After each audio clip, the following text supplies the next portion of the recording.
first off, we've got the co-founder of Bittensor, the one and only Jake Stevie's here. Nice to meet you, sir.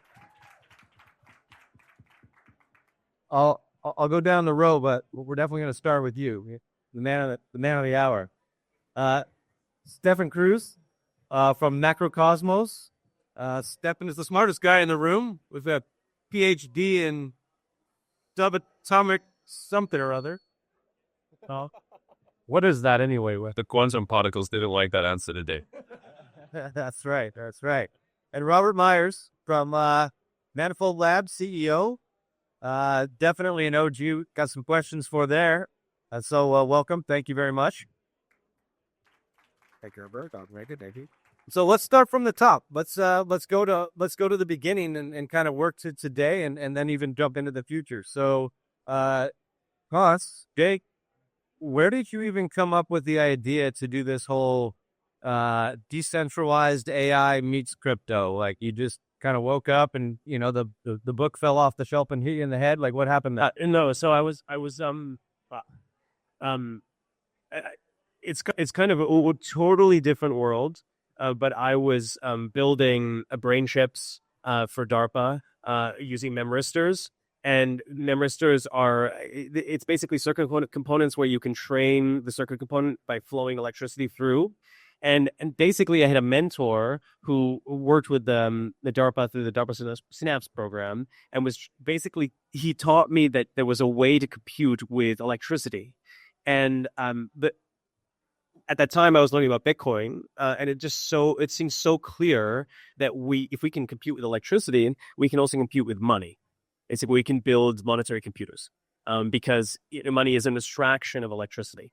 And so, wherever there's flow, wherever there's movement, we can use that, and we can organize matter. And so basically the idea came from that, like looking at the micro level and saying, like, let's build the macro level, where, we need both, right? So the neuromorphic chips are a big deal, like Extropic. You guys have heard of Extropic, like Beth Josos, he's basically doing that.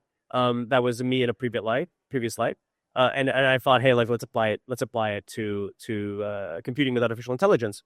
So we can not just use electricity there, but we can use abstracted form of electricity over the web. Wow. So what, you just kind of bumped into your partner in crime, co-founder Ala, and you were like, hey, get this, I've got this idea? Or you guys really just riffed on the idea until it became, a white paper of some kind? Yeah, so Ala and I actually met at a research organization that was like an online research organization which turned into Cohere. You guys maybe have heard of Cohere. It's a big AI lab out of Canada, which I was working with them, and at that time, and Ala was also working there, and all I talked about every day was this idea of merging with Bitcoin and AI, and people thought I was totally insane. And I probably was sounding a little insane.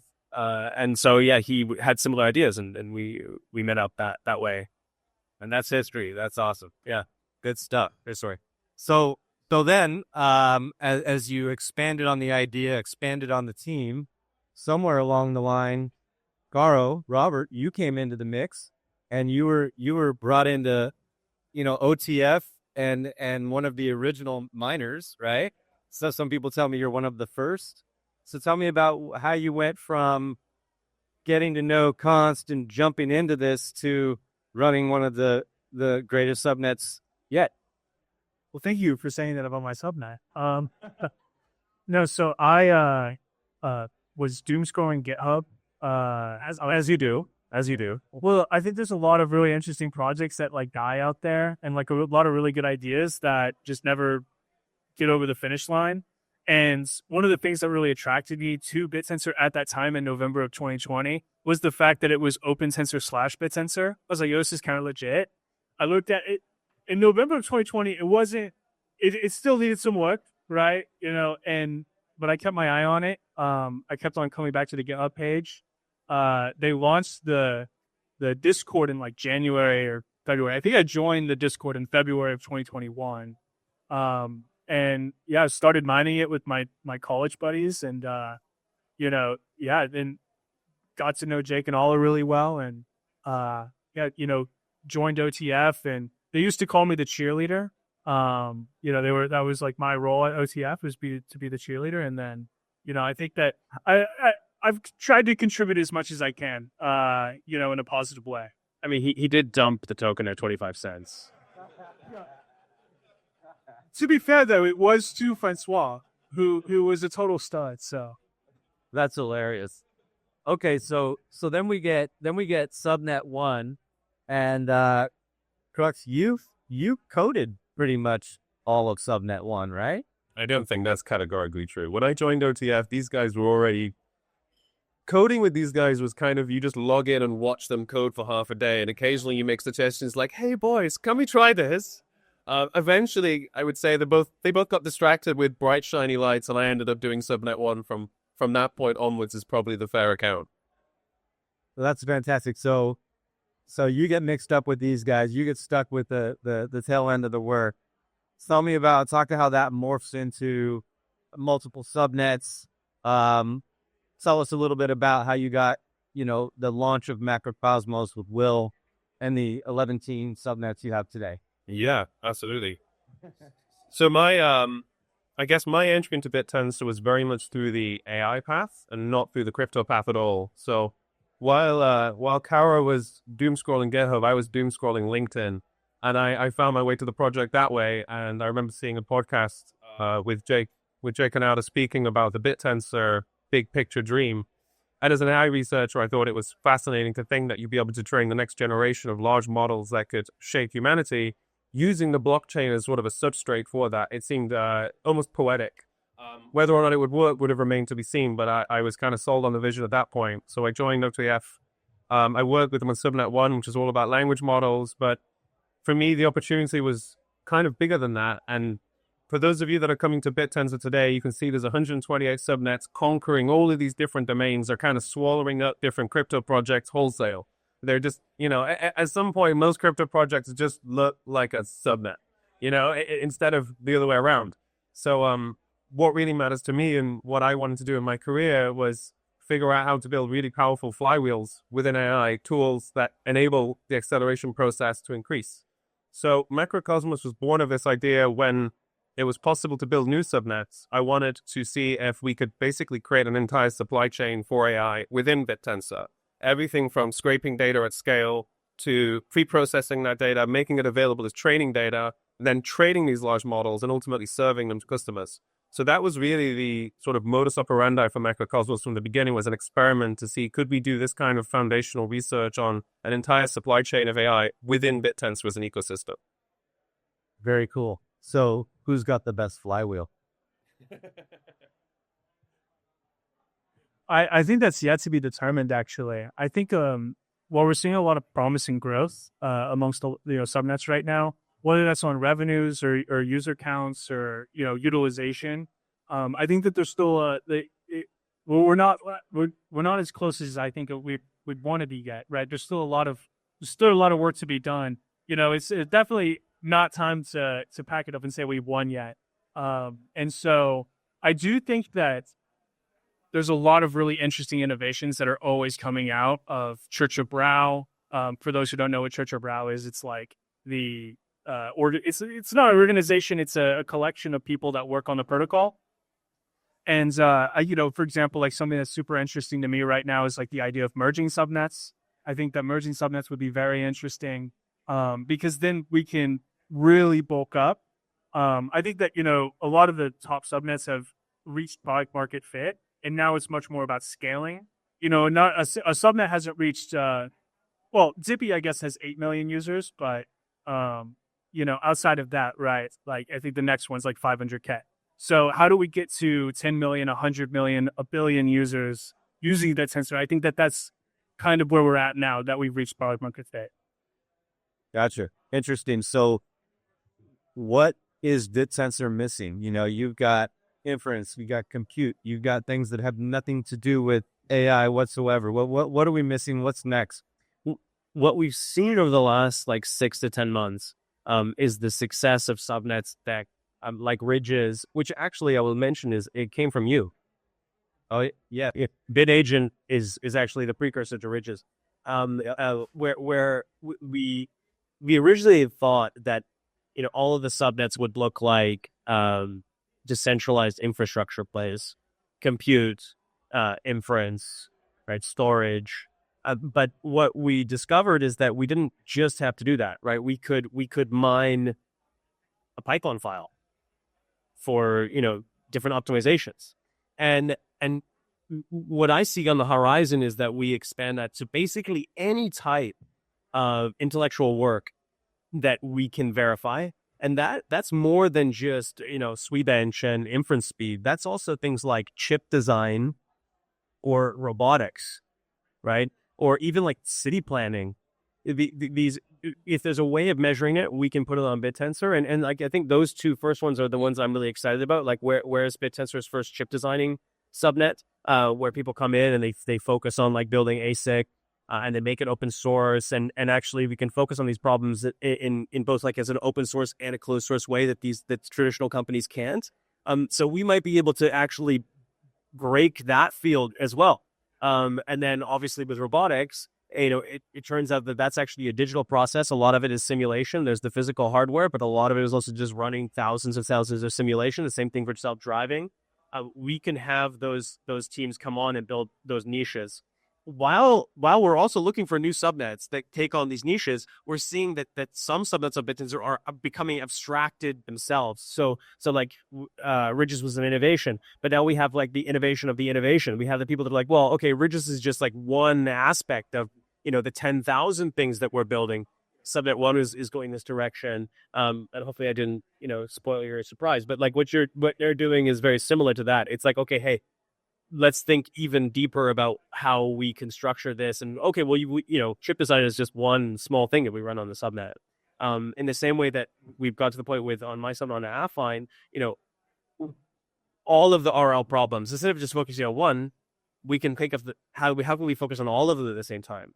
And it gets really interesting when we start to think like abstractly, and we can move very quickly in terms of focusing on the problems and innovating on. No, I agree. That's great. It's interesting to see how the teams are growing and expanding on what they've built. I'm also curious to see how teams are going to adopt this new concept of sub-subnets. Do you guys have any plans to play sub-subnets into what you're doing with what you have today? I think in my case, having already registered many subnets and maintaining them for several years, there's a case to be made for collecting all of that into one place so people know where to come to see our flywheel technology that we're developing. I think it makes the messaging easier for us. When it becomes available to actually start doing that, we'll take a view on it. But I think to me, subnets is when you have similar domains, perhaps slightly different problems that you're solving, and you want to glue them together under the same umbrella rather than taking completely orthogonal projects and putting them underneath a single UID. But I'm actually curious to hear if you guys see it differently. So I think that there are on Subnet 4, there are certainly applications in which we could use subnets, right? Like when we define these different compute markets, whether that's along the types of chips, like so for example, we support H1, H2, B200s, B300s. We also support CPUs that are AMD and Intel. So like you could have a subnet for each one of those, but you could also have it based off like duration. So like right now, all of those markets are interruptible markets, but you could have it to where it's like a 1 month, a 3 month, a 6 month, a 12 month, that sort of way to cut it as well. I think that we're still thinking about how we want to apply that, just because I feel like Targon's super mature at this point. Like it works really well. We're selling that products. We're signing like 12-month contracts on that. Like, so you don't want to change it too much after that. You know what I mean? You just want to kind of incrementally improve it. On Subnet 5, I do think that there's also potential to use subnets, but for right now, we're just focusing on RKGI. But in the future, we can focus on a lot more than just RKGI using subnets. Gotcha. So another thing I'm seeing right now is a lot of people are finding existing businesses that are out there, and they're just basically saying, let me bolt on the Bittensor incentive mechanism to this and put a little pop out there and And so you're seeing a lot of subnets that are creeping up, ideas that really have nothing to do with AI or Bittensor. They're just seeing an edge. I'd like to know your thoughts on that. Is that welcome? Does that annoy you? It can. Like there have been a number of projects that have come to the ecosystem just looking for a sort of an island. They can make a bit extra money, and we've had to learn as an ecosystem that like you have to be in it to be successful with a subnet. You're going to be like the president of a nation state when it comes to a token, and you can't be the president of another nation state at the same time, right? And you have to be singular focused. And so the teams that are like that, yeah, it never works. I've never invested in those projects, but it doesn't always have to be like that. And like maybe your core problem can be focused, it can be solved way better on Bittensor, and you have an ability to basically scale your company both in terms of the number of employees and shareholders and contributors and everybody inside your ecosystem using token economics, and those projects can come to Bittensor and really succeed. It can work, but also like it's difficult out there because like you focus on this very narrow hierarchy, and then 2 months later Stefan just abstracted you and does that as well, and so there's a bit of an uphill battle. It's like better if you bring to Bittensor something truly unique, and also if you know what's going on, because it's like it's a gladiator pit. So what's some advice that you guys would give to this new up and coming entrepreneur that's got this idea to jump into Bittensor and launch the next whatever it is? Because we've seen a lot of really good ideas come in and just fall on their face. Any words of wisdom you guys have there? Be prepared to completely reorient the way that you see the world. Like, this is something that happened to me when I first started a subnet. Your first instinct when you have your first exploit on your subnet, and whenever you build a subnet, you're gonna have your first exploit. It's just how it is, right? There's people out there that are smarter than you and or very clever and will find a flaw in the way you've designed it. And so now you have to like rapidly iterate on that. And so the first instinct I think most people have is like, oh, let's just ban that person, right? Like, let's just ban that hotkey. I did this. That was like my first move. I was throwing like a Halloween party, and I was like, I don't have time to deal with this right now. I'm just going to ban this UID. And I remember Jake called me and was like, this is not the way we should do it, right? And I very much agree with him, right? Because you want to be able to design a foolproof system that is unexploitable, right? So that requires you to completely reorient the way that you see the world. You have to see the world in the way that people are incentivized, the way that like if you were coming from it, like you develop it, and so you have this idea of what you want and these sorts of things, but you also need to approach it from a fresh set of eyes every single time and be thinking about how you can break your own thing.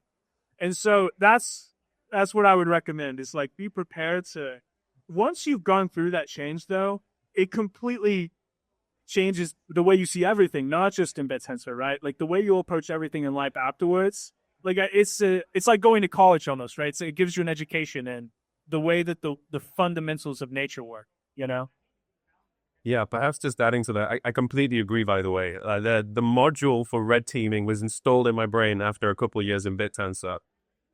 That's definitely one of the most important things that you've got to get right to make it work. But there's a lot of variables that you've got to do a pretty good job at. Your spider diagram of skills needs to be pretty broad to succeed, especially now rather than a year ago. It's way more competitive than it was because it's working and it's competitive. So you need to be able to do everything from marketing, being a visionary founder. You need to make it work. To Kara's point, really, really hard to make it work. The miners are mean. If people say mean things to you on the internet, and all of this is just like a sandstorm in your face while you're trying to build, a really big dream product or service.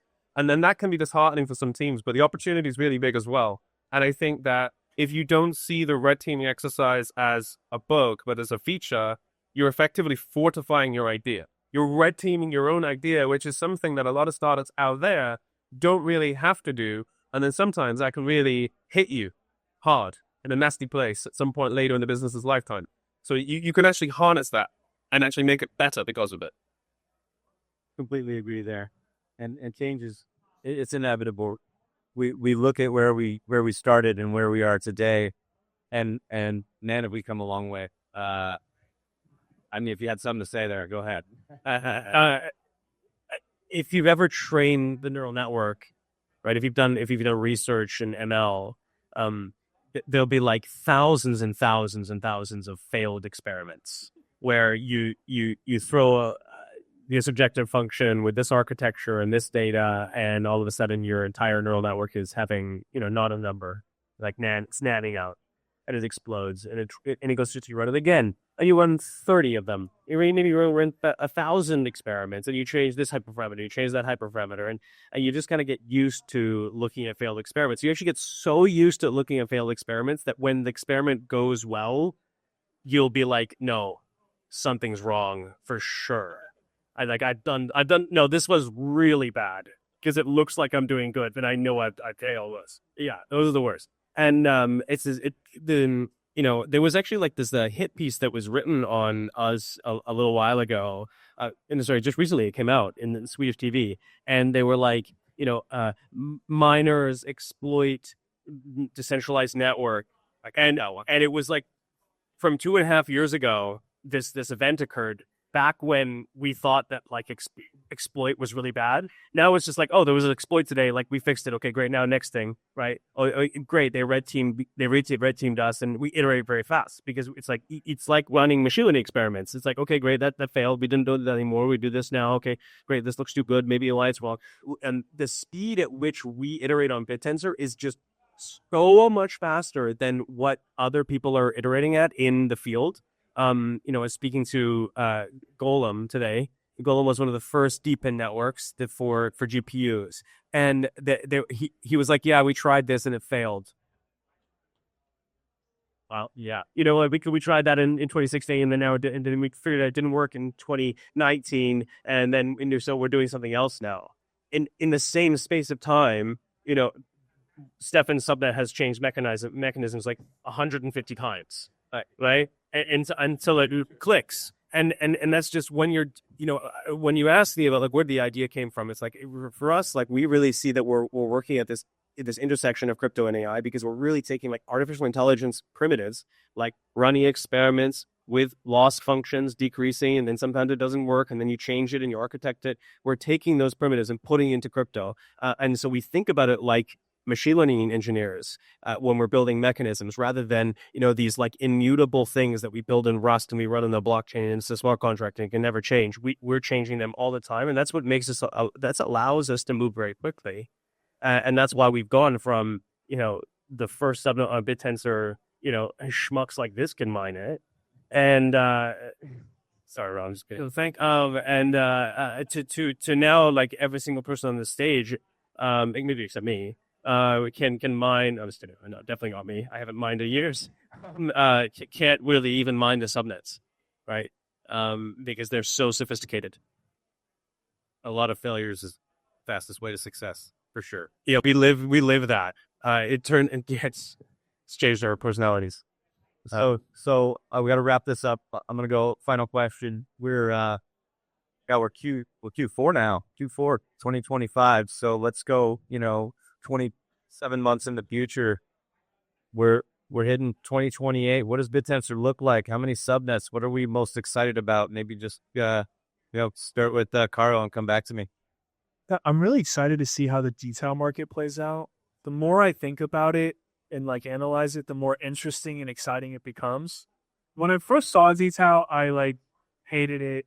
I was not a fan. I was like, this is a terrible idea.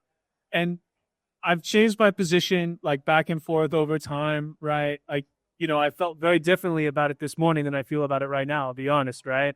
And I think that sort of ping pong that's occurring with detail is sort of approaching a point where it's like, oh wow, like this is actually just a complete reinvention of the capital markets in a very interesting way.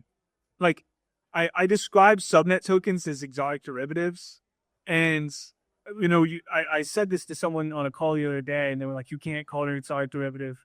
Like that's terrible." But I actually think that it is an exotic derivative. And I think that especially 2 years from now, right? Like these things are going to be so stable. Like, like a curve pool, if anyone is familiar with like curve finance, right? Like, you could swap between stable coins with very low slippage. It's going to be just like that, right? Where, these things can weather pretty much any storm, not just on the code base side, but also on the actual like subnet side. And so there's so much interesting innovation that's going to be happening over the next 2 years, just on the actual mechanisms itself, on how detail plays out, that I think it's going to completely inform the way that future crypto networks are defined. We already see it that way. It's like, there's been a lot of like networks that have come out that have like tried to do what Bittensor have done, albeit not as good as we've done it, but like, so I think that same sort of thing is going to continue to happen. So that really excites me. I think for me, something that I've been interested in for a long time is the idea of subnets actually using each other and creating this sort of thriving marketplace where commodities are passed back and forth so that you don't need to fund the same thing twice. Like if a team have already cracked something like serving LLM tokens, you now extract that, you make that available through an API. Now Bittensor is the supplier of that and you can build new subnets on top of it. And there has been a massive amount of progress this year, I would say. More so than last year. I would say all of the progress last year on building this sort of interconnectivity, we tried. It was really hard. We'll try it again. It's still hard. But I am seeing a really promising trend towards the clicking. Like you need to stabilize the individual subnets before you can really start relying on them as external services. And I think we're there. We're very close to that. And when you can start building on top of that, you've got these additional scaling laws around sort of the productivity of a network when it's connecting to itself and sort of in real-time commerce with itself. So I think for me, the opportunity of that, about what we can do, and also just, denser talent in Bittensor. I think the fraction of really strong projects has been going up with the number of subnets in total as well. So, yeah, I want to see this thing play out. I want to see the interconnected web of fantastic subnets. Close it up for. So when we have like scaling and iteration occurring at different levels of Bittensor, so Rob said that something about he's interested in like merging subnets, but we're also working on splitting subnets with sub-subnets, and we're also filtering subnets. Inside of the subnets, people are building multiple mechanisms and then iterating them very quickly. The tools that we're building are allowing us to like start from a really good place where every time we push to a git, we can change the mechanism. And so like the iteration speed is very quick now, and getting faster and faster. So like that's what I look at. So it also in terms of abstraction, where like, oh great, cool, this model for innovating on agents for coding, it works really well. And then Stephanie goes and makes the mechanism that allows you to iterate on any particular piece of code really well, and then potentially, and then detail itself was like an exponentiation in the speed at which we could rank, order, and iterate on the subnets. So what I see and what we focus on at OTF is how do we turn that iteration speed up more and more and more and more and more, and enable it? Because, as I said before, it's about the number of experiments. I mean, where does that idea come from? It actually comes from Richard Sutton, who wrote a great essay about machine learning and what made ML move so fast. And it was about more compute, basically. The bitter lesson was, you're not so smart. Stop thinking you're so smart. The thing that makes us move is that you can just run more experiments because you have more GPUs, and don't try to encode, your ideas about what a handwritten digit is into the computer. Just, have the machine learning model run 100 million gradient steps in towards the direction of minimizing the loss. And that's the bitter lesson from ML. And I think like a Bittensor lesson perhaps is something very similar to that, right? Like we're actually not that smart. We have some cool ideas, but the thing that will make us really move is that like Bittensor itself is the perfect abstraction layer for all of these deep in ideas that would allow us to filter out and find all these experiments. If you think about it, like the crypto industry, coin market cap, has been doing that, right? Okay, here, great, Golem, is that a good idea? Okay, maybe not anymore. Okay, wait, now this is one. Is it a good idea? What if we can build a machine that in its internals is doing that 1,000 times faster or 100,000 times faster, building these different deep in protocols? So like what's exciting to me, like I don't know, there's like maybe there's an inflection point, maybe there's like a Bittensor singularity. I think it's already happening. I'm really excited about these projects that are beginning to get AR and users and global and like actually becoming like a foundational layer for all sorts of different types of applications. That's amazing. But I think about the machine behind the machine. And so yeah, that's where I think where we're going. It's like that just exponential curve of moving very fast. That's amazing. Gentlemen, thank you so much. Absolute pleasure. Thank you. Thank you.